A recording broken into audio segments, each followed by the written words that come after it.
Actually எனக்கு ரொம்ப பிடிச்சது வந்து சமந்தா வந்து ரொம்ப ஹார்ட் ஒர்க்கிங் ஆக்டர் அண்ட் ரொம்ப ரொம்ப committed, one of my best friends. But என்னன்னா அவங்க வந்து நீங்கள் சினிமாவில் பார்த்துருப்பீங்க அவங்க என்ன பண்ணுறாங்க அவங்க எல்லாருக்கும் தெரியும். பட் பர்சனலி ஐ ஃபீல் அவங்க ரொம்ப நல்லவங்க. அவங்க வந்து செய்கிற சில விஷயங்கள்லாம் வெளியில் யாருக்கும் தெரியாது. அந்த அளவுக்கு நானே ரொம்ப நம்மலாம் பண்ணுறோம், ஏதோ சின்னதாக சொசைட்டிக்கு பண்ணுறோம். பட் சமந்தா சில விஷயங்கள் பண்ணுறது வந்து கேட்டும் போது எனக்கு ரொம்ப பிரமிப்பாக இருந்துச்சு. லைக் சம்மன் ஸோ யங், அந்த ஒரு மெச்சூரிட்டி, அந்த இது வந்து ஒரு மிகப்பெரிய ஒரு நீ தான் சொல்லிட்ட, நீ கரெக்டாக சொன்னா.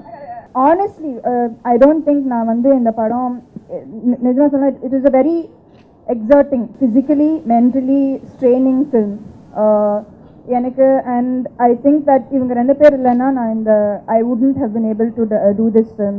Both they were moral support and the guidance. இந்த படத்தில் எனக்கு guidance ரொம்ப ரொம்ப முக்கியமான ஒரு விஷயம் இருந்தது. And they were very very helpful. And I would say that இவங்க ரெண்டு பேர் are my closest friends. நான் வந்து இந்த படம் ஜெயிக்கணும் on a very very very personal basis. I want this film to be a big hit, and I think that நிஜமா this film will affect me for a very very long time. இப்போதான் ரொம்ப feel பண்ணி இந்த படம் ரொம்ப எனக்கு physical exertion, mental exertion.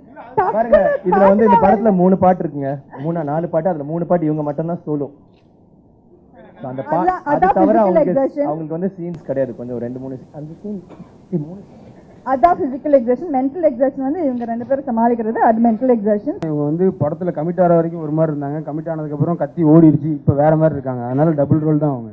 Set வந்து அது கதைப்படி ஒரு ஆந்திராவில் நடக்கிற ஒரு சாங். ஸோ அதனால தான் வந்து ஆக்சுவலாக வென் ஃபார் சார்மி. ஜியாகிரபிக்கலாக இந்த படத்தில் வந்து ஒவ்வொரு ரீஜனுக்கும் அந்தந்த ரீஜனுக்கான ஆர்டிஸ்ட் நடிக்க வச்சுருக்கோம். கதை வந்து ஆந்திராவுக்கு போகும்போது ஆந்திராவில் இருக்க ஆர்டிஸ்ட், பாம்பேக்கு போகும்போது அங்கே இருக்கிறவங்க, அந்த மாதிரி. ஸோ அதனால சார்மியை போடுவோம். அந்த சாங் ஷூட் பண்ணது வந்து சென்னையில். ஸோ கொஞ்சம் ஆந்திராவை மேட்ச் பண்ணி சில விஷயங்கள் பண்ண வேண்டியிருந்தது, அதுக்காக செட் போட்டோம்.